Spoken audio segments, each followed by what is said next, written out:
Today is Testimony Tuesday. You're about to hear an interview by Pastor Adam Dragoon in Virginia Beach as he asks one of our fellowship pastors about how God has radically changed their life. Be aware that the free version of Testimony Tuesday only includes the first half of the conversation. So make sure to check the show notes to find out how to subscribe to the premium version of the Taking the Land podcast. The premium version of this episode is released before you wake up each morning and does not include any interruptions or ads. Enjoy this Testimony Tuesday on the Taking the Land podcast. Well, hello and welcome back to Testimony Tuesday here on the Taking the Land podcast. This is Pastor Adam from Virginia Beach, and we are so glad to welcome another guest into the show, Pastor Gabi Irimia. Welcome, sir. It is so good to have you. It's so good for me to be on your podcast. It's an honor. All the way from Galaț, Romania. Yes. And I have such fond memories of when I was there as a missionary in Bulgaria, just south of the border there. And I remember this fireball from the Bucharest church who came rapping for us in Bulgaria. And wow, what God did then and what God has done since then. I'm just, I'm grateful to know you and to count you as a friend and to have prayed for you over the years, your family, and to see that now you begin to a new church there in Galaț. That's an amazing thing. So I'm very excited to hear your story. Welcome to the show. Thank you, sir. The honor is mine. I'm so fond of all the memories that we have together. God has been good to us, both of us. You've been such an inspiration for me along these years. And I'm so happy to see what God is doing through your life back there in the States. God is moving here, so Jesus is still King. Hallelujah. Amen. Thank God. For the audience that may not know you, why don't you give a conference-style report, maybe 3 to 5 minutes, and introduce us to you and your wife and what God's been doing there. In Galaț. So me and my wife, Tabitha, we've been sent out. We have 1 year since we started the church. In April last year, we had the grand opening of the church, and God is doing amazing things, like really amazing things. Galaț is a beautiful city. It's filled with many, many young people, boys and girls that are desperate for God. We live in a generation that, especially here in Romania, 90% of the people that we meet here in Galaț are without a father, or without a mother, or without both parents. We live in the generation where people my age left to work in Italy or Spain or Germany or whatever other country they can make some money. And so the children grew up and now they're they're perfect to witness to and to win them for the gospel. And we'll be here 1 year. We've been seeing a tremendous revival. Many young people come into our church, and even tonight, I think we're going to have a Bible study. We're expecting more than 25 young people to come in attendance. Powerful what God is doing here. We already had a wedding. I made a wedding for one of the couples in our church. We had close to 40 people in attendance back then. Now Pastor John came, I think, 2 months ago here in Galaț, and I think we were like 40 people in the church when he came. Really powerful what God is doing. Really powerful young men that are rising up to be the disciples, and I really believe this with all my heart. One day Galaț will send out churches. They're powerful young men here, amazing people. So yeah, this is what God is doing, and we believe God to do many more things in the future to come. That is so exciting. So, I was privileged, as I mentioned, to get a little glimpse of the Romanian churches there back when we were there. This is from 2005 to 2010, so we're talking 15, 20 years ago. But at the time, the Romanian churches were thriving and growing, and it sounds like it continues. It continues to this day. Oh yeah, for sure. And we had our ups and downs. We had some not so good moments. But I'm really excited, man, that we stayed, we never left. Yes. There were many people leaving and believing the lie, that outside the country you will find a better life. But we stayed and we didn't throw up our destiny with God. We didn't throw it away. And God has blessed us. And I prayed many years, staying next to my pastor. And we were down to just a few people in the church. And I was just praying, God, just let me see it one more time. Wow. And God has built his church. Our Bucharest church, our mother church, has seen a tremendous revival since, and God has really blessed us. And I'm honored to see God building up his church again. There's a lot of history there in that Bucharest church, isn't it? Yeah, for sure. Yeah, for sure. I can. How many hours have you got? Yeah, there's a lot of stories. There's a lot of powerful stories. Well, if you could just give us an idea for those, because, we're separated by an ocean and a continent in between, but can you share with our audience a little bit about the Romanian Fellowship and just what you've been seeing in the last few years? What's God been doing there? Yeah, so the Romanian fellowship was always amazing. Like I've been hearing many people that came to preach in our conferences, that used to say that they're really excited when they come here. So I Yeah. got to see why, because we were a young fellowship, many young people that were giving their lives to Christ, and God has been blessing us. So by the time I got saved, there was this huge movement that has been already Yeah. been taking place. When Pastor Brooks came and they started the fellowship, and then I got saved in 2001. And in those years, in the Bucharest church, in the Brasov church, in all the churches in Romania, we got to see tremendous revival. I believe in 1 year, I think in Brasov they had like 30 weddings in 1 year, and in our Yeah. church, like 15 or something, or 12. So many young couples rising up, many people getting saved, and that was a perfect time for us, to meet God. And although our country was, and it still is, but back then it was even more religious than it is now. But I thank God for religion in a way, because it's better to deal with people that believe in God somehow, and just to to It's put a them. starting point. Yeah, exactly. So although there were a lot of ups and downs, but God really helped us to break through, and we had a huge breakthrough. The churches were growing really fast, and then there was a time. I believe this is the second wave. These young Yeah. our kids that got born into the church, they're reaching teenagers now, because they themselves are teenagers. So it's been a little bit of a gap, but now Yeah. God is really accelerating His work. So a lot of churches now, they see a lot of young people getting saved. Our teenagers from the churches are really fruitful, and I've seen some tremendous things happening. Even in our church, in the Bucharest church, we had a time, like I said, where the things were pretty still, and we went through a huge rebellion, and the church was really low. And we stayed, we fought, and God has blessed us. And I think some years ago I decided, because for many years I knew I had a lot of capabilities. I knew I had a lot of talents that God gave me, but it was a problem in my heart.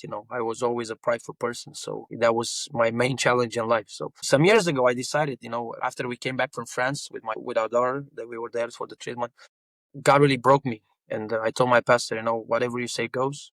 I was such a pain for him, many years. I was really gifted and I had influence, but I was not connected. I was not aligned, with God's man. Mm.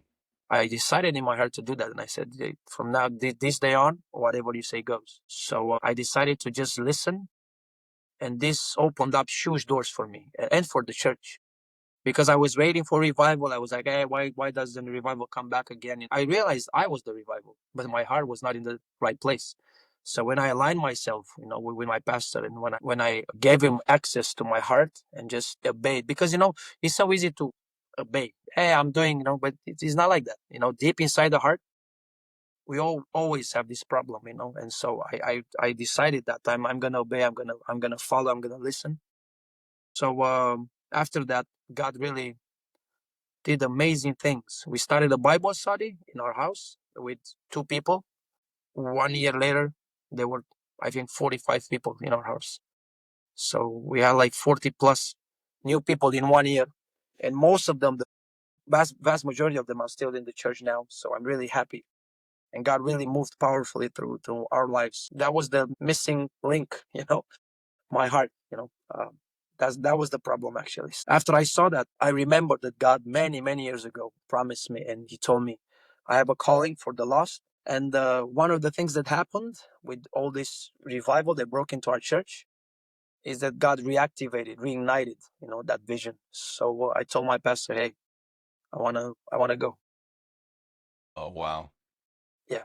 On that momentum, we left. We got sent out. We got launched, and we came here in Galaț, and I'm so happy and so honored and humbled to see that God is continuing that momentum here. I can feel the spirit of our fellowship here in this city. I can feel the spirit of our fellowship from Bucharest here in this city in our church. Like I said, many young people getting saved, having a hunger to minister, to know God, and it's really powerful. I'm so happy I got to see that. Yeah. Well, that's such an encouraging story, and I appreciate you being transparent, because there's going to be so many people that hear this that no doubt are having an internal battle just like that, Yeah, for sure. and a struggle I've to been break saying through. it for years, so I know. You cannot hide. Even if we say like, hey, no, this and that, the truth is, most of the time, it's about our hearts. Yeah. Amen. Yeah, absolutely. Pastor Mitchell taught that for many years. He said, he said things like, God can't bless our rebellion. God can't bless when we won't deal with those internal issues. So that's so encouraging, though, that to hear that the fruitfulness. So if you could, maybe when we're done talking, you can send me some pictures and just send me some um, recent things that God's been doing. I have seen you've been posting them on the WhatsApp, but if you could send some so that we can put them together on a website, and there'll be a link in the show notes. So if people want to see what God's doing there in Galaț, Yeah, for sure. That would be we a would pleasure. love to make that available. That would be my pleasure, for sure. Wonderful. Well, Pastor Gabby, let's jump into your personal story, because I want to hear your origin story, your family life. How did you grow up? Well, I was just an ordinary child in an ordinary family. My parents were workers. My father was a mechanic, a really good one actually, and my mom was a carpenter. So they worked in factories or whatever jobs they had. After the revolution in Romania, like things were really still going. Like in the revolution, they were still going to Yeah. work. Nothing changed actually for the next 10 years. So we were just. Are you old enough to remember when that happened? Yeah, for sure. Yeah, my brother actually went outside the house when they started shooting. In the Constitution area. In Bucharest, in the Constitution Plaza, and he went there and he saw the helicopter of Ceausescu, the dictator, leaving. From the Oh, wow. saw the helicopter. He saw the manifesto. All the flyers being spread from the helicopter, and yeah, we got to see. I think on the television when he got executed. So I have many memories. I was born in '84, so I was 5 back then. My brother remembers many more things since that time. Yeah, we were just under the influence of communism for many, many years after that. So we were just normal people in a normal block and just minding our business. One of the key moments in my life, the turning points in my life, the first major one was when my father got hired in a company that was transporting alcohol, like pure alcohol. So he got this huge truck, that was transporting alcohol. I don't know, in Romania we have a name for that, but I don't know how is this. What is that in English? So he was transporting alcohol, pure alcohol, and he was stealing alcohol from what he was transporting. So like a bucket or two he was transporting 22,000 liters or something. So 10 liters was not even. But with those 10 liters or 20 liters he was bringing home, he had this very clever machine that he invented, to make that alcohol into regular alcohol that he would sell. So in my house, it was like a Breaking Bad scene, except instead of drugs, it was alcohol. Yeah, it was smelling all the block, So it was there in the kitchen, with the mask, putting.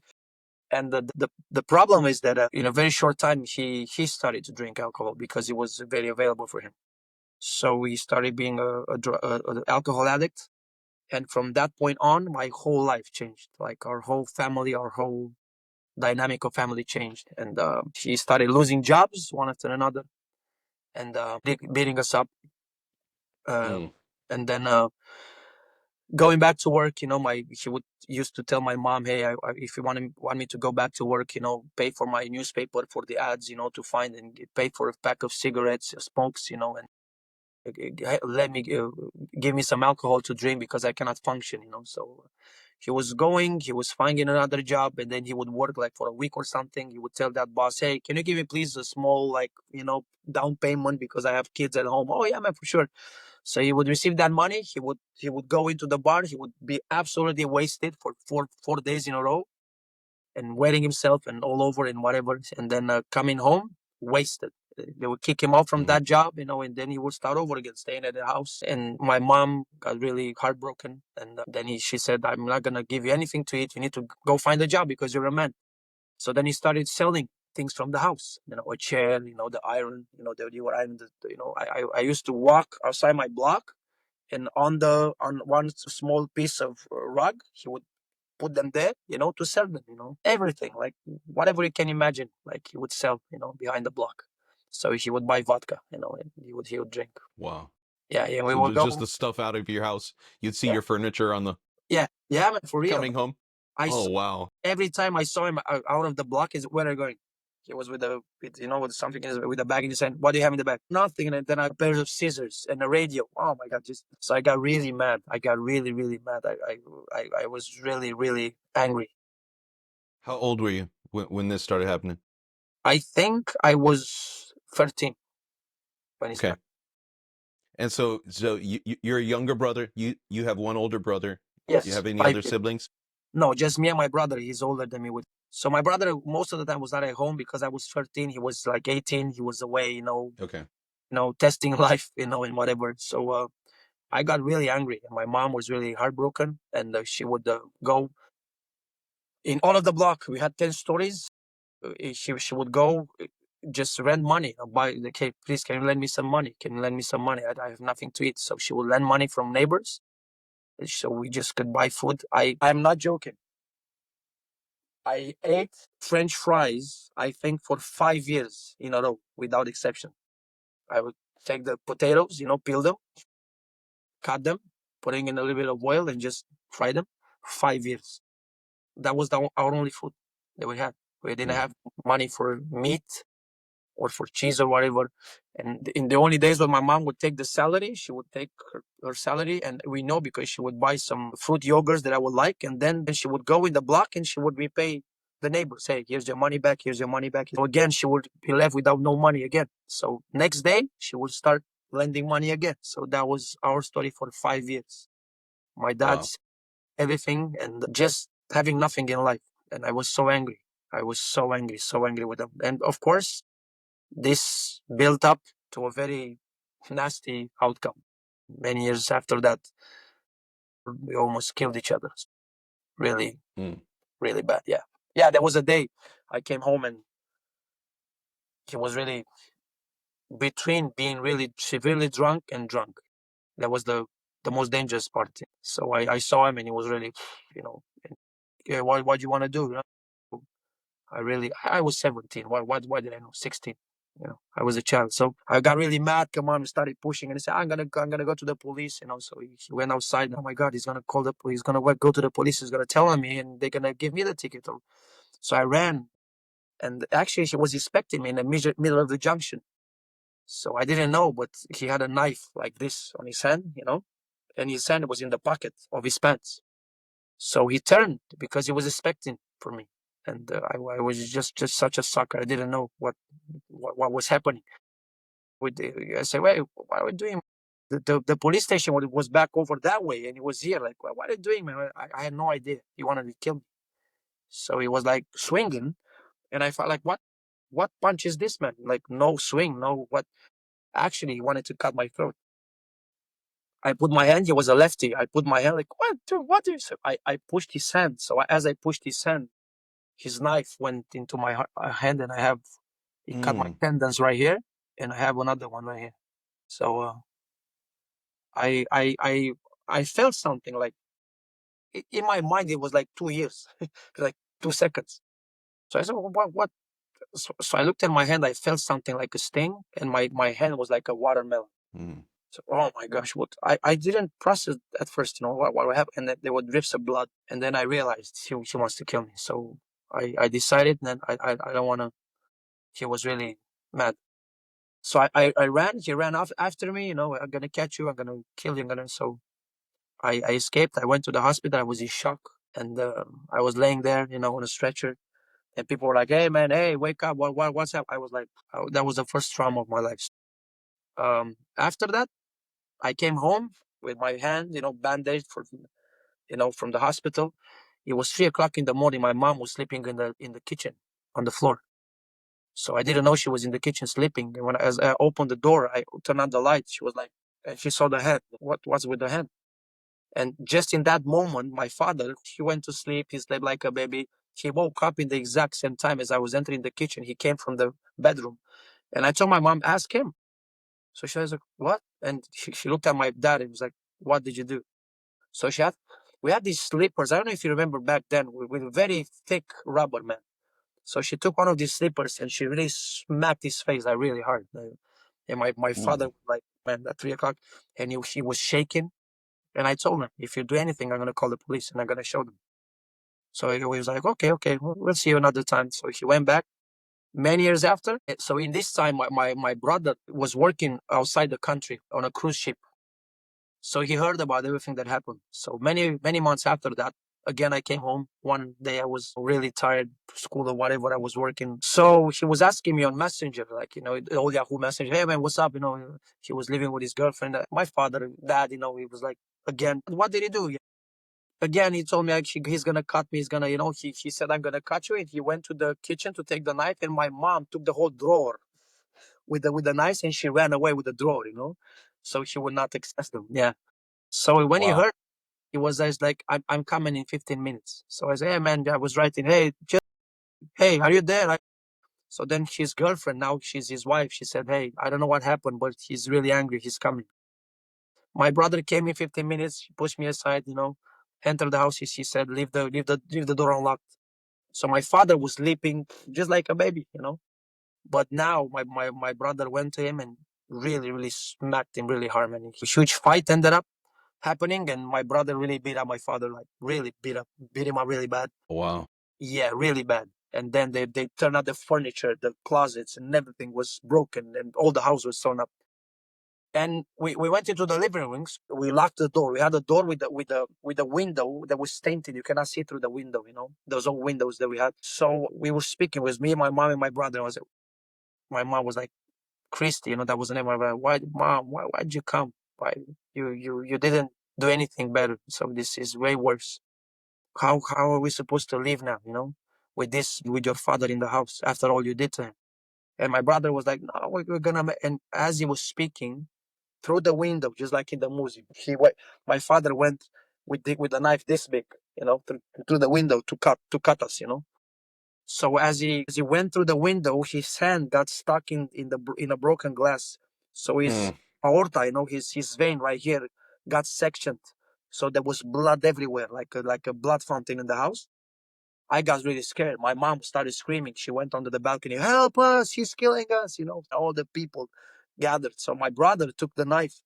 He smacked the knife on the wall. He took the knife from his hand and then he grabbed them and they jumped outside and started. Then the police came. It was crazy, man.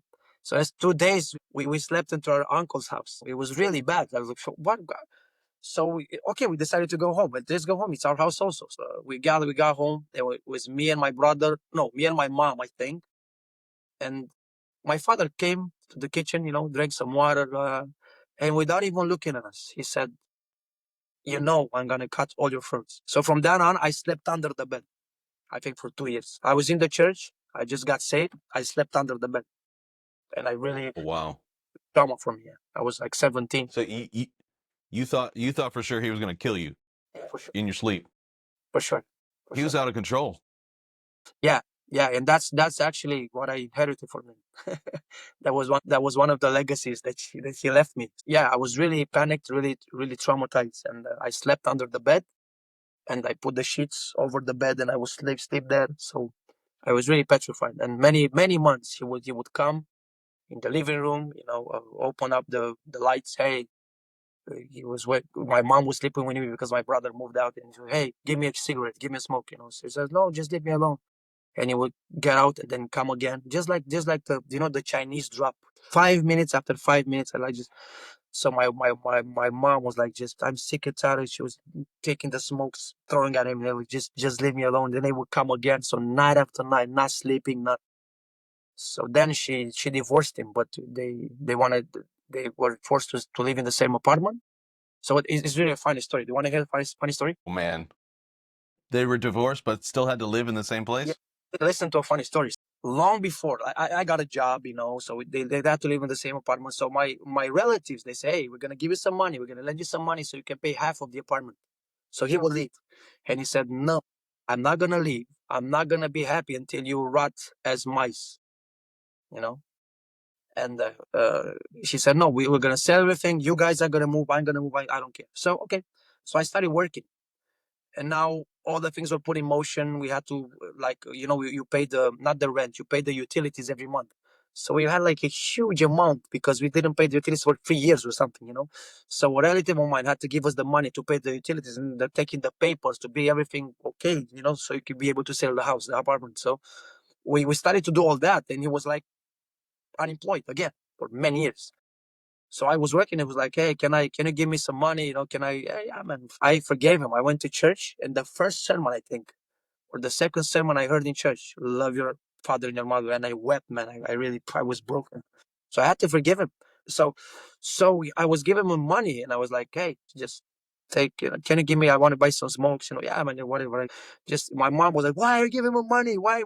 Can you stupid? Yeah, that's my father. It's whatever. Yeah, but he wanted to kill you. I know.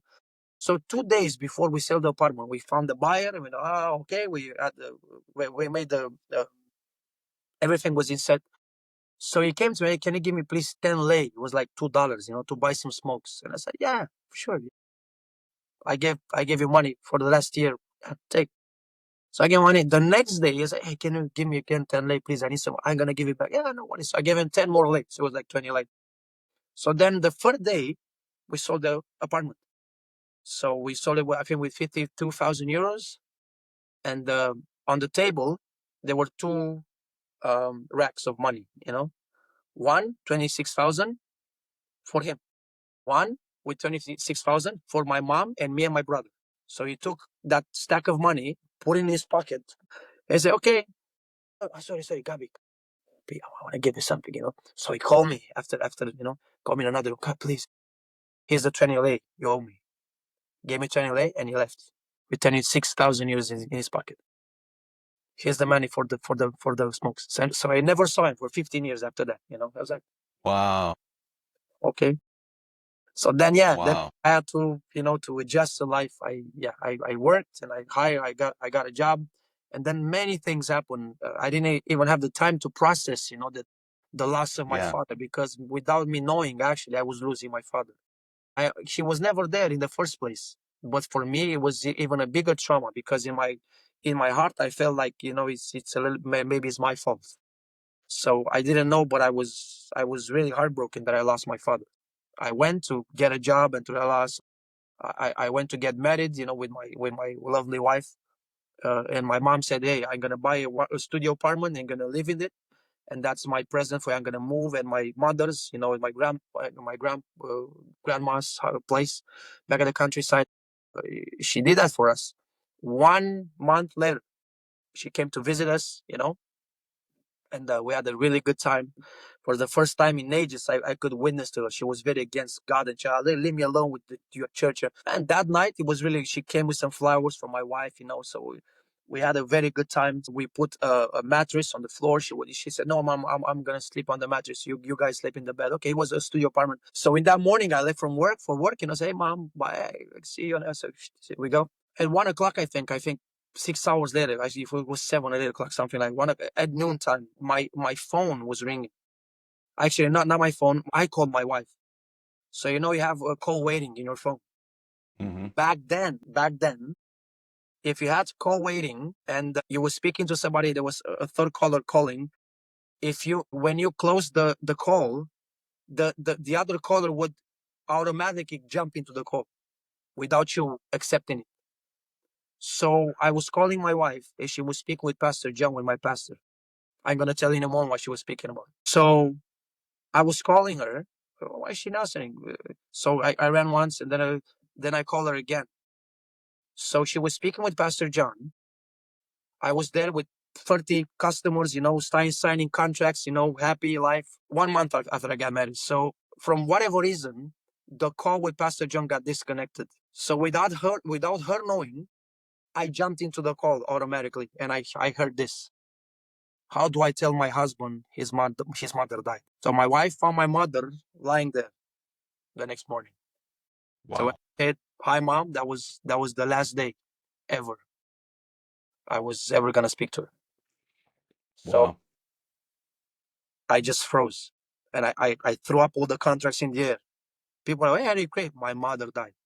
So all that office, man, with all these customers, they started weeping, and nothing was moving. So I just ran out the streets, and there he was. I don't know how, man. Pastor John, my pastor, he was with a car. He picked him up. I don't know how did he knew. He just, man.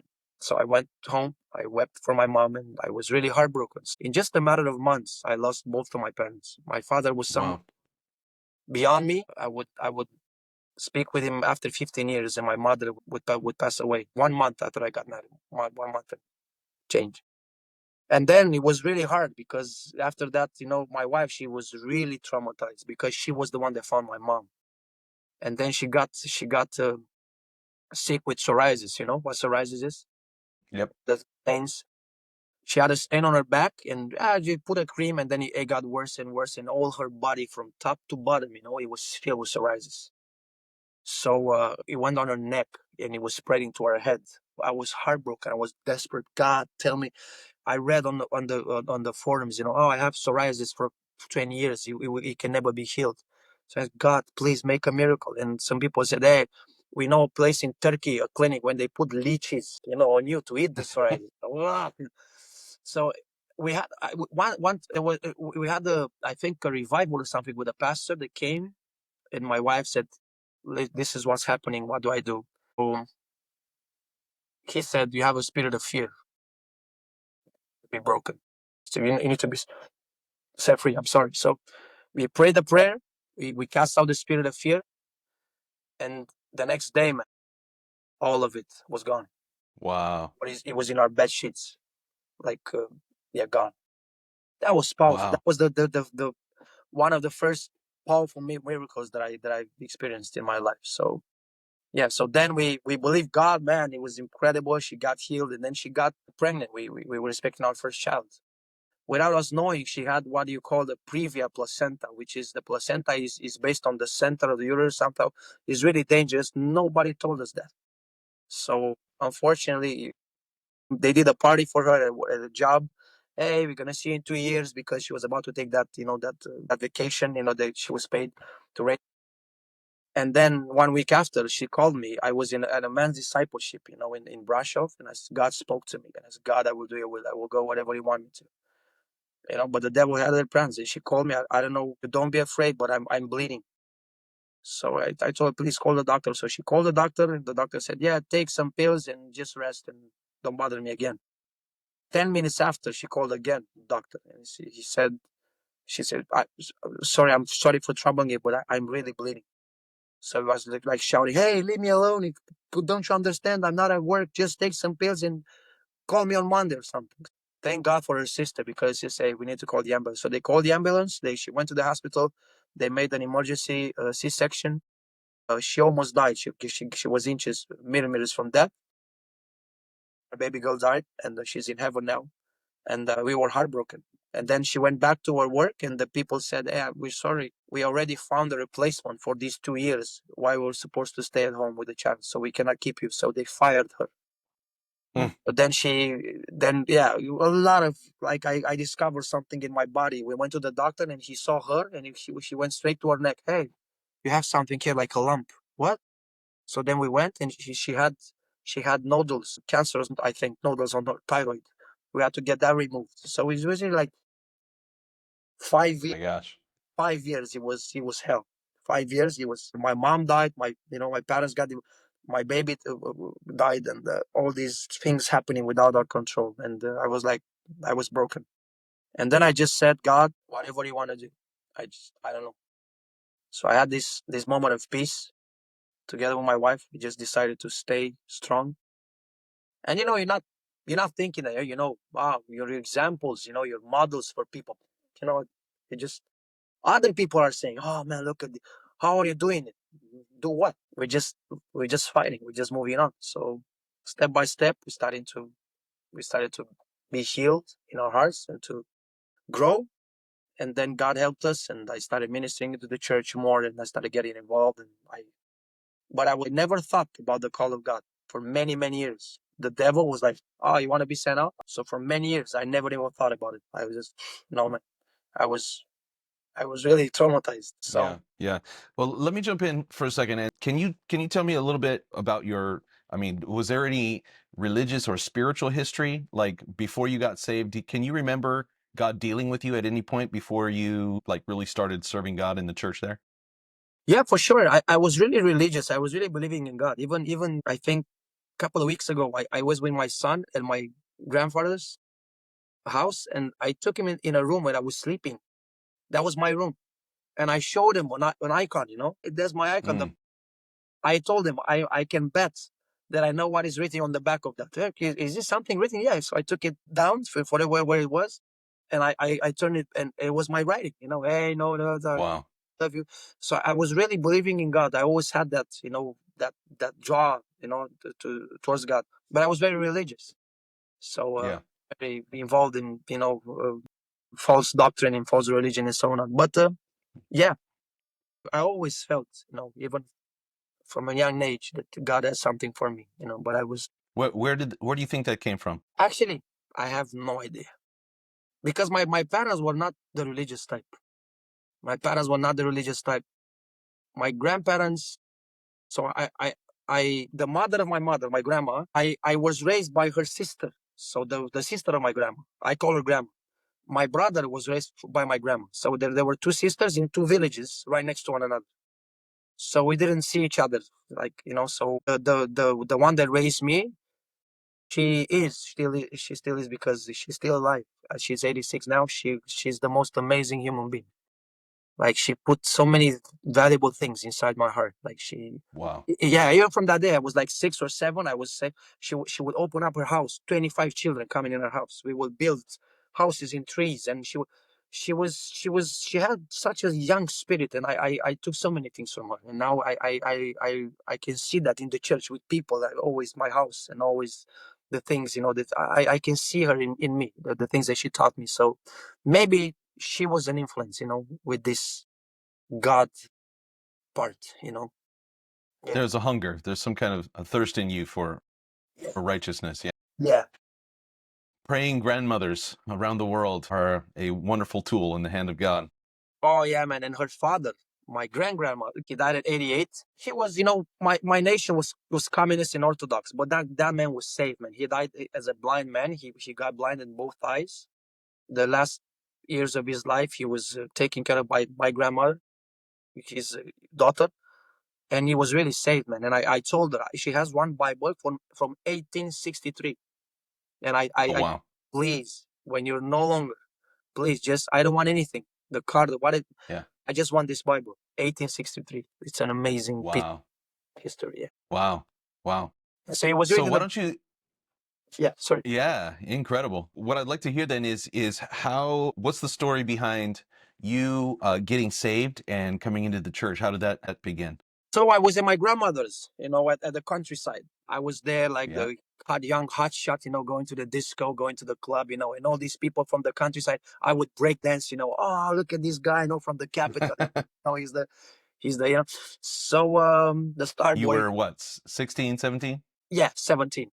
And so Okay. I just Okay. had a girlfriend. I was really happy. So I came because all my holidays from school I would spend at the country at my grandma's. Like I said, I had my own room and everything.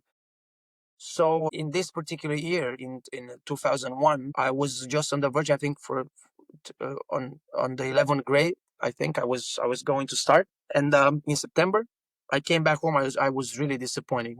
I just came back. I just came from the countryside, and I was just so eager to go back again. I said, man, next weekend I'm gonna go back. I was so happy, with my life. I was a star there. I was like known by a popular man, known by everybody. So I was staying there, and I could hear during the holidays my grandmother talking to my mother. Hey, there's a church here. Many people went, so I went there. I got healed. I was like, what church?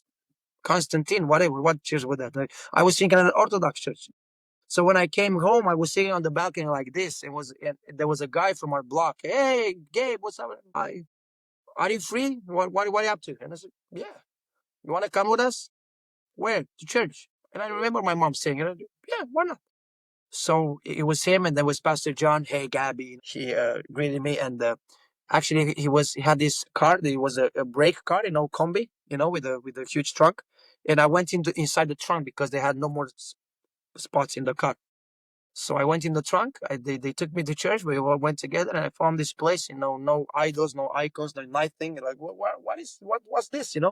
But I really loved it. I loved the fact that people were singing, they were clapping, and oh man, So I saw young people, young girls, young boys there, excited. Wow, man, that's.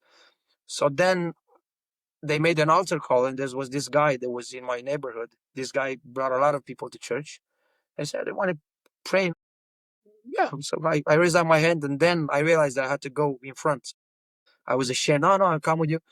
So then I didn't. I don't think I was even aware of what I was doing. But the next service, or the one after that, like I said, there was this sermon about honoring your parents. I was really broken. I got really touched, and I said, "Man, God." So then I went home, and I started feeling something. And many months after that, like I said, before my father had this episode jumping through the window, and voila, I was just barely saved, and he came and he really smacked me on the face really hard. And I was like, I just came from church. I was like, man, I love you, dude. I'm not that guy anymore. So I kissed him. So he's like, what are you doing? She thought that I was gonna punch him or I was gonna grab him. I kissed him, and then he fell on his knees and grabbed me and started crying. He said, I'm so sorry. Wow. I'm a very bad father for you. Yeah. So yeah. So 6 months, I think, or after that, my brother came, and that whole episode happened. But Yeah. what God did amazing things. So I forgave it. Even now to this day, I went to see him, I think a week ago or a week and a half. He had a stroke. He's paralyzed on the right side, and he needs his sons. So it's amazing how God, but I'm helping him. I'm doing my best to take him, for him to be taken care of and everything. So, but it's amazing what God has done. You know what I'm thinking about, Gabby, is I'm thinking about the power of the Word of God. Is just, you heard one sermon, the Spirit of God. I mean, was it Pastor John who preached that message? No, I think you did remember It was a Pastor revival. Baroque, Pastor will leave you. Okay, leave you. Yeah. So in his head, he's thinking, let me preach this sermon and, maybe it will help somebody. But it impacts you so powerfully. You take that home and you get hit in the face by your father. You kiss him in return. What an impact, the power of God. Yeah, that's powerful. The changed life can impact people in such a way. So, I mean, I don't know the rest of your father's story, but it sounds like he had a pretty tough road after that, but at least there was some conviction in his life. Yeah, I just pray with him to be saved. I think last week when I said, man, I'm Is not. that right? Yeah, I'm not gonna say no for an answer. I would preach to him. I saw him multiple times, and I say, hey, don't you want to receive Jesus, man? Jesus, your wife died many years ago. Like God I don't know, for whatever reason, He gave you a chance. Why won't you receive Him? Yeah. And he was like, oh, I want to thank you for coming. I said, what are you talking about? Be safe. Drive safe back home, dude. Like, do. Yeah. So last time I was there, I said, I'm not taking no for an answer. I don't want, you want some chicken? Like, no, man, I don't want any of the chickens. I don't want eggs or whatever you can give. I just want you to pray with me. So I pray with him. Yeah. And he was like, yeah, okay, do it fast. Like, my feet hurt. Okay. So I pray with him. Yeah, it's this, that. Yeah, that's the power. So you think he's still resistant to the Holy Spirit? Yeah, for sure. For sure. She was really, she's a sociopath. You think it's guilt? No, I don't think he's guilty. He's just a sociopath. I mean, he's not like he doesn't have social skills at all. Like I don't know, man. He's like a brick. No feelings. No, I never. And all his brothers are like this. He has a sister and a brother. All three of them are like this. Me and my brother always talk, and we're amazed, man. We're amazed. Like how, I don't know, the way they got by their father. Wow. Well, it's a miracle that you are able to have a healthy and a normal life after coming out of a situation like that. Oh yeah, yeah. Because many people would not. I thank God that God helped us, and He helped me, also my brother, to have normal marriages and healthy families. And I'm so glad, that I can. But I took a lot of this baggage with me in my marriage. I wonder if did it make you like want to run away from alcohol for the rest of your life? Yeah, I'm sure. A lot of people tell me that I used to meet with a lot of people, and they would tell me, "Hey, why don't you drink? Your religion doesn't let you." And I said, "No, my father drank for 5 generations, so I don't need to." Wow. I hate Yeah. I hate alcohol. It has nothing to do with even with God. Oh man, I hate people. I would drink a beer, man, but I'm in ministry. But no, man, I hate alcohol. I hate the smell of it. I hate it. I had other problems, other issues, like pornography, immorality, anger, but not like alcohol and cigarettes. No, sir. No, sir. Yeah. Wow. So let's think about the church there in Bucharest. So some of the people that are watching this will know Pastor John Dumas. I've got him on the list for a future episode. But gosh, what a unique individual. What a he and I are one of my best friends on planet Earth is John Dumas. We were buddies there when I was in Ruse and he is in Bucharest, and we were both pioneering at the same time. Two Americans in Eastern Europe. So we would get together for, a McDonald's cheeseburger every once in a while. Can you tell me about your impressions of him and how his ministry influenced you, especially those early years? Yeah, for sure. So just right out of the bat, I want to make this clear. My mother was my hero. Our mother was our hero. Then my brother, I have huge respect for all the things that she did for me. But my pastor, he filled up such an empty spot in my heart that nobody would have been able to fill. So Pastor John for me was beyond the father. Like he was the father I never had. I learned so many things from him, and he discipled me. And even to this day, there are many people that tell me that I have a lot from his spirit because he imparted many things in me, especially this young spirit. I felt really shocked when I came to Galaț. So man, I don't know how to say this. Man, we have these pronouns in English is you and you, but we had this. When you want to be polite, you Yeah, know, we call dumna instead of you like tu, we say dumneavoastră, which is like a polite way to say you, like you're talking to somebody. it's the formal. They Yeah, they have the same in Spanish. Yeah, a lot of yeah, people will know that. exactly, yeah. So I came to Galați and I was shocked that 90% of the young men here I talking to, we made with dumneavoastră. I was like, "What, dude?" And I try to tell them, I'm just like you. I'm just like, please speak to me properly. And I remember Pastor John telling us the same thing. So he still has such a young spirit and such a powerful attitude, and he's a crazy man. Like I love this. I love spirit. Yeah, the spirit of adventure, and he's such Yes. a crazy wacky man. And we had the time of our lives with him. Like back into the USA, I was I was heartbroken, but I know that this needs to happen. But he was the father that I never had, and then many years after that, even to this day, I look at him in the same way. I feel connected to him. I feel so grateful. I will never be able to pay him back for all the things that he did to me. Yeah, what an incredible influence, and the miracle of the Bucharest church. When I was there, and from my perspective, this was my first pastoring experience when I went to Bulgaria as a missionary. But one of the very first things that we did there was we went directly into a Brasov conference where I met all of these young people, including Pastor John, and I'm pretty sure you were there, and Pastor Yonuts was there, and gosh, what just a powerful thing that God was doing. It was a wonderful experience, and the opportunity to be partnered together with all that God was doing there in Romania was such a beautiful thing for us. So I'm grateful. I'm grateful for what God did there in Bucharest, because we benefited greatly from that personally, and You also in the benefited, all church. right. We burnt your house down. You better tell that story. Yeah, man, come on. Let me tell the stories. So this is 100% real. Pastor John tells me at one point. He's like, "Hey, Pastor Adam Dragoon is leaving for conference, and he needs some people to preach. Will you be able to go with another guy from the church to preach on a Sunday?" I said, "For sure, man. Yeah, well, with my pleasure." So we go there. So there was Kelly in the church. Remember that? Nigerian door director. Exactly, the Nigerian guy. So he was there. He was, he said, "Hey, we're gonna go to church." The guy preached, I think, in the morning. The other disciple, I was gonna preach, I think, in the evening. And Kelly said, after church, we go eat, and then we're going to go at Pastor Adam's house, and you will sleep there, just having an afternoon nap. That's powerful. So I went to church. We had a good time. We went back, and you had an apartment that you rented, filled with this antique, really nice furniture, black one, with massive wood and really nice oak, powerful, powerful apartment. Like all the apartment, really, really nice. And he said, "Hey, do whatever you want, but in this room," he said, "I think you forgot something with the cat. I feel like you have to left your cat home, and the cat ended up being in a room by itself for many days. So that room was wasted." So he said, "I closed the door to this room.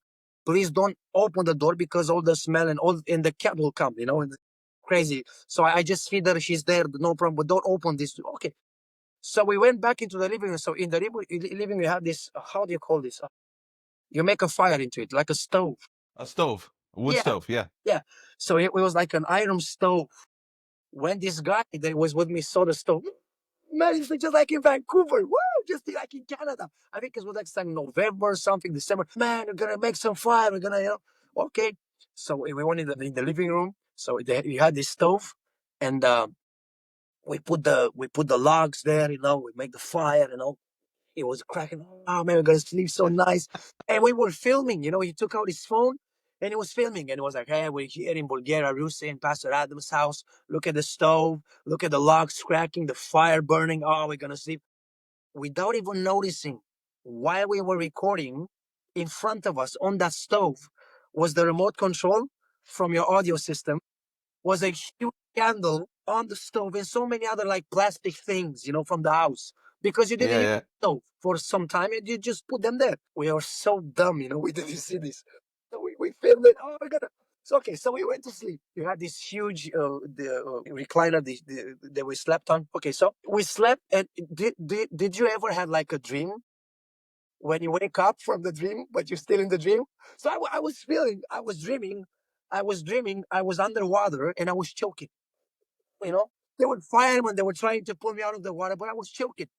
And then suddenly I woke up, but my eyes were still closed, but I still felt in the dream. But I'm not in the water anymore. So then I opened my eyes. So when I look, I see nothing. Let me show you what I saw. I'm not even joking. I saw this. I saw this like this. Like pure white. Like, what's happening? Where am I?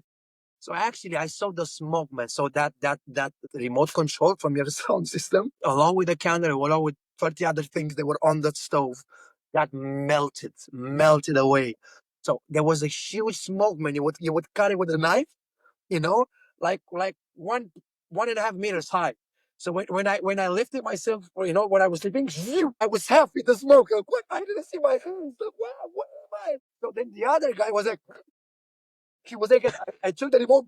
He said, "Hey, wake up, we're dying. What happened? What happened? Like, you stupid moron. Like, you moron. You made the fire and the remote. Wow, no." So then, of course, we slept for half an hour or something. And then 3 hours, we took those 3 hours just to open all the doors and all the windows and all the things to air, to let air come inside. And then as he was going for the back room, he was like, I remember, "Hey, didn't Kelly say to not open?" Kelly started screaming because he went into the room where the cat was. So all that smell. So, 3 hours later, Kelly came. "Well, we locked the door. It's okay." We took the remote control, we put it in our pockets. And what did we do, man? We broke this guy's house. So we went on the internet and we looked for remote controls. So I remember you coming, with Pastor John in Bucharest, and we with this guy, "Pastor Adam, can we talk to you for?" I don't know if you remember, but can we talk to you for a little bit? "Yeah, what's going on?" "So listen, there's been an accident." "So what accident?" "And unfortunately, I think we might have broken your remote." And it was like, "Yeah, no, he's good. I think it can be fixed." "No, we cannot be fixed." "Why?" "Because it's melted." And then we took out the remote. I'm sorry. So yeah, so you never called us again. I don't know why. That was a true story. No. What's so funny is this was a formative experience in your history, but to me, it was just a little blip on the radar. I totally Yeah, forgot about it until you told the story. yeah. Now that I'm a pastor, I know where you're coming from. Yeah. People broke my car. People are like, whatever. Like, doesn't matter. But back then I was really affected. I was really, because it was a nice sound system. I think it's a Clarion or Kenwood or something. And the remote control, you will not find it anywhere. Yeah. But I'm sorry. There's all this many. Thank you again. Please forgive us. May God Oh, bless. you're so funny. Oh gosh. Well, that's hilarious. No, I don't even. I remember that it did smell like smoke when I got home. 2 weeks after. Yeah. Say, what were these guys doing in here? Make a barbecue or whatever. Yeah. Yeah. Oh, that's so funny. But hey, the church goes on. Yeah, for sure. Pastor John had so many adventures, and like I said, so many things with his car would break down and people would like tore up his house and whatever. Hey, Pastor John, what's this? So many things that like many adventures, and it was just a wild ride, man. I loved every minute of it. Yeah. Talk about the discipleship that was happening there in the church and what you remember from that time. Oh, it was powerful. The discipleship was powerful. There were many young men rising, and of course there was this competition between us as young men. Hey, I want to do this, I want to do this better, I want to. But it was really healthy, and like I said, Pastor John was really doing a great job. But I remember going to the Dutch conference, and after that, I think we went to Pastor Nomdos Houtema, the leader of Europe now, in Leeuwarden back then. I think we went to his church to make a concert. And there was a door director there, Edwin, I think it was his name. He had a wife. She was a Filipino. She used to cook really good food. And I asked him, like, hey, when was the time when you had the most growth in your life as a disciple? And he said something that shocked me. He said, the thing that made me grow the most was when my pastor left. So I was like, wow, whoa, no, man. So he's like, yeah, I know you cannot see this now, but one day when your pastor will leave and go, whatever God will call him, and you will grow. And I said, no, my pastor will never leave. What are you talking about? So 2 years later, he left, and I remembered. Wow. And then actually from that point, I realized, hey, this is my church. It's not like my pastor. She's like a guardian. He's the shepherd, but shepherds come and go. Like we are here, so we are the church. So I felt like such a responsibility to connect with the new pastor and to help him. And I realized, man, I need to step up my game. So that was the time when I really felt I was a disciple. I felt like authority. And then all the things that Pastor John taught me, they started coming back in my mind. But only then. Wow. Yeah. And even then, you guys had started planting churches already, right? Yeah, for sure. Janusz got sent out. Vitali, I think he was pioneering a church also. And then this other guy, TB, I think, he was after he was in another part of the city of Bucharest. And then Janusz came back, took over Sibiu, and Radu, I think he went into Craiova where Janusz was. So many movements of churches. Also, Liviu? Liviu was not from our church. Liviu was from the Ploiești. Okay. He was also in Bucharest. Yeah, okay. So it was a huge movement there back then in the church with Pastor John. He had this heart, and also things were going in a way. After he left, a lot of people felt, I don't know how to call this. They had some issues, because when a pastor leaves, your heart is connected to the pastors, and Of course.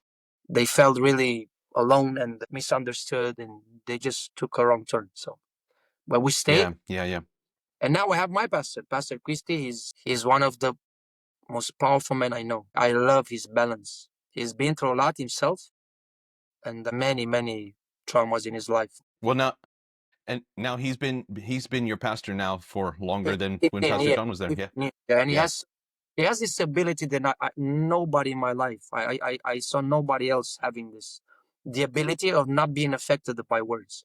Like I would tell him, he took over the church, and I would tell him, hey, you're really bad at this, man. And then half an hour later, he would call me, hey, do you want to come for a barbecue? And I was like, what? Like, I just told you half an hour ago, you really suck, And he was like, yeah, but it amazes me. So this changed my life completely. His ability to not be impacted by words and just not keep it at heart and not have bitterness. This impacted my life. I've never seen anybody like this. So I prayed to God many years. God, let me have this. Let me gain this in my life. So at a point, I started like having breakthrough. And this really helps me now with all these young men, people, that are not that serious. They stood you up, they say they do something and they don't do it. And I just have the ability to say, hey, man, whatever. So I love you. So Wow, what a wonderful legacy. Oh, yeah. Powerful. So, well, we're already an hour plus into this interview. We want to get to our second half for our premium subscribers. But before we get to that, I want to ask you about how God changed you. And I want you to also speak to the audience. There's a chance that there's somebody listening to this who has a traumatic background, maybe like you did, and struggles with some things like you did. And I want you to talk about how God transformed you in those early years, how he has transformed you over these years. And why don't you give somebody a reason why it is worth it to follow Jesus and invite them to salvation? Well, what else is there? What else could we do, man? Like, without God, we're nothing. I remember many 6 years ago, 7 years, staying with my daughter in the hospital in chemotherapy, high dose chemotherapy, the type of chemotherapy that kills a grown man, only for children, and because only they can manage it.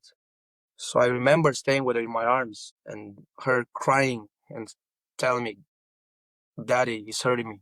Daddy, do something. And my tears were like underneath my chin, like making a knot. In that moment, I had this revelation. God, this must have been what you went through with your son. So it really struck me, it really hit me. And I was broken. Somebody said there are two types of pain: pain that alters, pain that changes. So one important thing is that you need to keep your heart in the right place. Don't let the pain alter you. Because if you let the pain alter you, you will get filled with bitterness and your life will go skyrocketing down. If you keep your heart in the right place, there's a type of pain that will change you in a good way. A type of pain where you will feel what other people feel, where you will feel their needs. You will feel their brokenness. And that's an amazing thing. That's a really, really rare quality to have in life. The ability to feel what people feel. So whatever you go through, if you just stay close to God, of course we don't understand. Even many years after, even maybe until we die, we don't understand some things that God does or something that he allows to happen. But I feel that God has enriched me so much. I'm with all these young people now, and I know if I would have been going through what I went through, I would not have been able to feel what they feel. So God is using that place for me to relate with them and to just tell them, hey, I know. So I have so many young people crying on my shoulder, so many young people pouring out their hearts, and they would tell me nobody understands me. And I told them, I know, because how can anybody understand you? This is such a hard place to be at. So no matter what you go through life, just keep your heart clean. Just don't get angry at God. Don't be angry at God, because God has his way, and maybe we will never understand why, but for sure, through everything that happens, God is enriching us so much. He's giving us a legacy, and it's such a rare quality to feel and to be able to feel what other people feel. So this is one thing that God is using. And if you look in the Bible, most of the Bible, somebody said that if you take all the Bible and you put it into one book, that would be the book of John. If you put it in one chapter, that would be John, in one verse, and then John 3:16. And then if you take the Bible and put it into one word, what would that word be? Others. So whatever you're going through, you need to remember that God allows this to happen to you, first of all, because God knows you have the power in him to go through this. And second, God allows you to go through all of this for others. That one day you will be able to inspire them. One day you will be able just to be there and know what they're going through. So I think this is one of the reasons that God is allowing this. And out of all the despair and out of all the pain, at the end of the day, it's that peace. When you say, God, I know it's others. Well, it's easy to say, having the perspective that you have now, but when you're going through it, it's like it's just one hit after another. It's hard to have that perspective. I'm sure you can speak to that. For sure. You never Like Mike Tyson said, everybody has a planet until they get hit in the face. So, Right. of course, Right.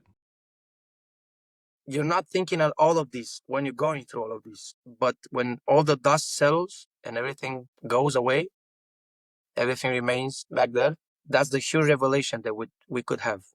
But the condition for this is to have a clean heart. If you don't have a clean heart, you will get filled with bitterness. And they will say, God, why me? Why me? Right. This is the danger that we can all go through. Why me? Why now? Why this? But actually, it's Yeah. not about why me. Actually, it's about others and God using you. And of course, it's not easy to lose your child. And our daughter died 2 days after she got born. I got to see her.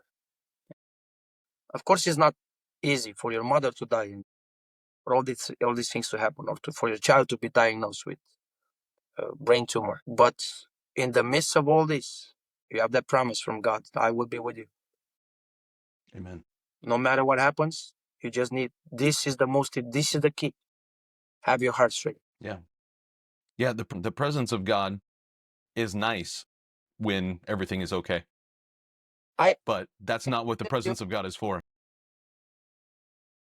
There are 3 moments in my life when I felt God's presence like never before.